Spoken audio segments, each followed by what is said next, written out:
Mengapa Islam muncul di Mekah? Ada dua latar belakang pertanyaan semacam ini disampaikan. Pertama, dalam rangka menggugat ketetapan Allah Ta'ala.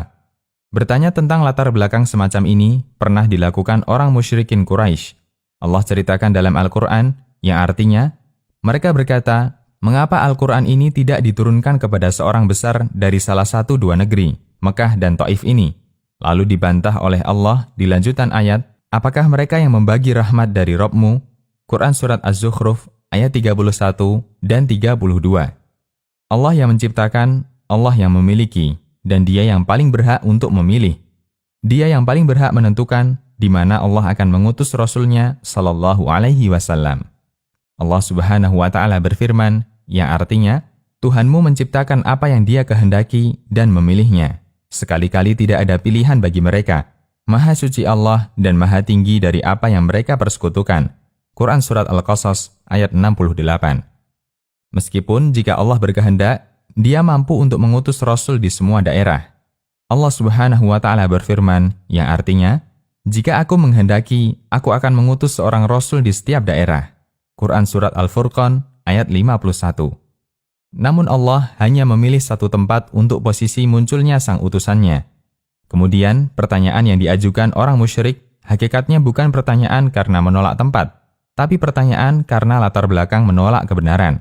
Sehingga andaikan Nabi SAW diutus di Yaman, mereka akan mempertanyakan, mengapa Nabi diutus di Yaman? Bukankah masih banyak tempat lainnya?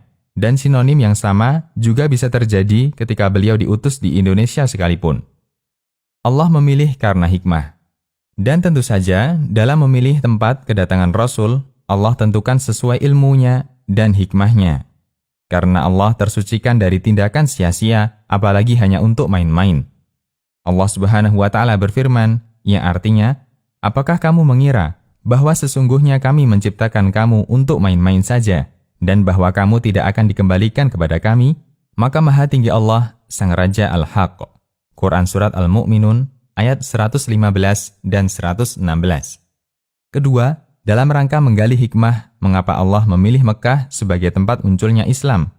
Banyak ketetapan Allah yang sebenarnya makhluk tidak memiliki kepentingan dengannya, dalam arti, makhluk tahu maupun tidak tahu sama sekali tidak menambah ketakwaannya kepada Allah. Bisa jadi, pertanyaan yang hanya sebatas kepo untuk sesuatu yang tidak ada kepentingan dengannya termasuk tindakan kurang beradab. Karena itulah, kami tidak pernah menjumpai ada sahabat yang mempertanyakan hal ini, sementara mereka adalah manusia yang paling haus tentang ilmu agama. Dan mereka memiliki guru yang paling istimewa, yaitu Rasulullah sallallahu alaihi wasallam. Tanggung jawab kita, bagaimana bisa bertemu Allah dengan selamat? Sementara alasan mengapa Allah mengutus Rasul-Nya dari Mekah, kita serahkan kepada Allah yang Maha Tahu. Allah Subhanahu wa Ta'ala berfirman, yang artinya, Allah lebih mengetahui di mana Dia menempatkan tugas kerasulan.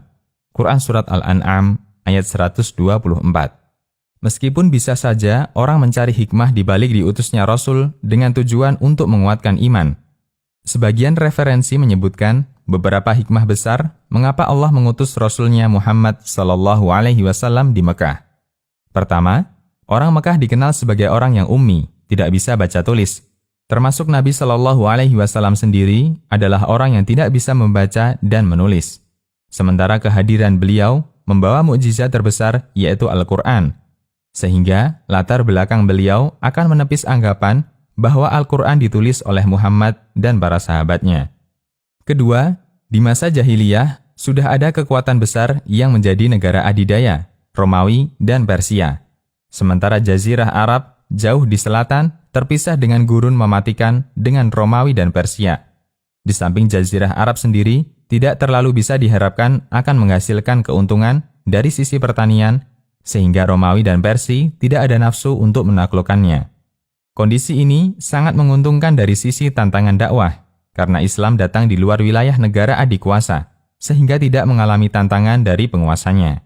Dan ketika Nabi Shallallahu Alaihi Wasallam dibaiat sebagai kepala negara Madinah, beliau berdiri di wilayah yang tidak masuk kekuasaan negara lain. Ketiga, di kota Mekah ada Ka'bah yang merupakan salah satu syiar Islam, karena mengunjungi Ka'bah bagian dari ajaran Ibrahim. Sehingga kehadiran beliau di Mekah sebagai tahap awal untuk pembersihan Masjidil Haram dari semua bentuk lambang kesyirikan. Di samping itu, Ka'bah menjadi pusat perhatian masyarakat di Jazirah Arab sehingga memudahkan Rasul untuk mendakwahkan mereka semua ketika mereka datang di kota Mekah. Demikian, Allahu a'lam. Konsultasi Syariah.